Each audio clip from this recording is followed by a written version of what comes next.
চলো বন্ধুরা, আজ শিখে নিই সুজির উপমা। প্রথমেই কড়াইয়ে সাদা তেল দিয়ে তাতে কাঁচা ছোলার ডাল সামান্য একটু ভেজে নিতে হবে। হালকা রং ধরলেই তুলে নেব অন্য পাত্রে, কারণ ছোলার ডাল বেশি পুড়ে গেলে সুজিতে দিলে স্বাদটা ভালো লাগবে না। এবার ওই তেলেই একটা ডিমের ভুজি বানিয়ে নেব। ডিম ভুজিতে কিন্তু সামান্য একটু নুনও দিতে হবে। আর হ্যাঁ বন্ধুরা, আমার চ্যানেলটা লাইক, শেয়ার আর সাবস্ক্রাইব করতে ভুলো না কিন্তু।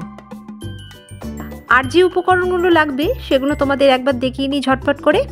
সেটা হচ্ছে কুচি করে কেটে রাখা নারকোল, কারি পাতা তো অবশ্যই লাগছে, পেঁয়াজ কুচি, আর ওদিকে সামান্য লঙ্কা কুচি করে রেখে দিয়েছি। তোমরা চাইলে এর মধ্যে আরও অনেক রকমের ভেজিটেবল দিতে পারো। কপির টুকরো, বিনসের টুকরো, গাজরের টুকরো দিয়েও এই রান্নাটা করতে পারো, ভীষণ ভালো লাগে খেতে। ঠিক আছে, এইবার ডিমের ভুজিগুলো হয়েই গেছে। একটা পাত্রে তুলে নিয়ে আবার ওই কড়াতে বেশ খানিকটা সাদা তেল দিলাম।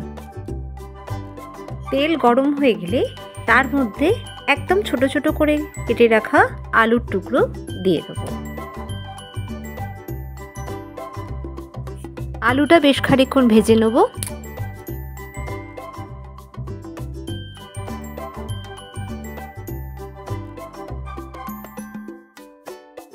এইবার এতে দেবো কারি পাতা।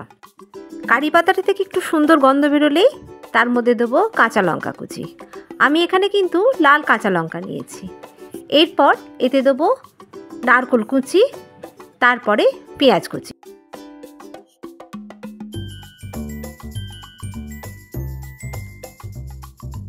ভেজিটেবলগুলো তেলের সাথে ভালোভাবে মিশিয়ে নিয়ে তারপর তাতে নুন আর সামান্য পরিমাণে হলুদ গুঁড়ো দিয়ে এগুলো ভালোভাবে ভাজতে থাকবো। কয়েকদিন পর কিন্তু আমার চ্যানেলে আসতে চলেছে একটা নতুন দুর্দান্ত চমক। তোমরা যদি সেটা দেখতে চাও তাহলে অবশ্যই নোটিফিকেশন বেলটা প্রেস করে রেখো, যাতে ভিডিওটা আসার সঙ্গে সঙ্গেই তোমরা দেখতে পারো। এখন বলবো না, ওটা সারপ্রাইজ। সবজিগুলো বেশ ভালোভাবে ভাজা হয়ে গেলে এর মধ্যে এবার দিয়ে দেবো কাঁচা সুজি। আর একটা কথা বন্ধুরা, সুজি কিন্তু জল পড়লে বেশ বেড়ে যায়, অতএব তোমরা পরিমাণ বুঝে সুজি দেবে। এবার এই সুজিটাও এই ভেজিটেবলসগুলোর সঙ্গে ভালোভাবে ভাজতে হবে। সুজিটা বেশ ঝরঝরে মতন হয়ে গেলে এবার এর মধ্যে দেবো সামান্য পরিমাণে গরম জল, পরিমাণ মতো নুন,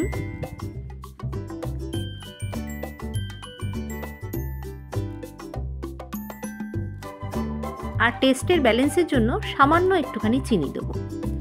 এবার দেবো কয়েকটা কিশমিশ। এবার এই সবকটা উপকরণ ভালোভাবে মিশিয়ে দেবো।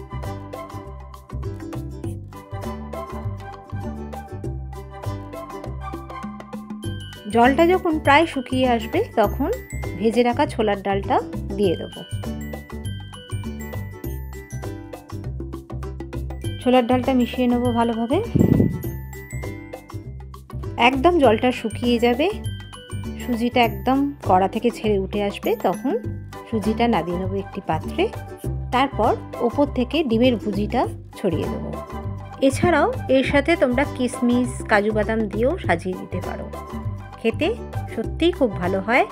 তোমরা এই রান্নাটা করে কেমন খেতে লাগলো অবশ্যই আমাকে কমেন্টের মাধ্যমে জানিও। আজ তবে আসি বন্ধুরা, আবার দেখা হচ্ছে নতুন একটা রান্না নিয়ে। নমস্কার।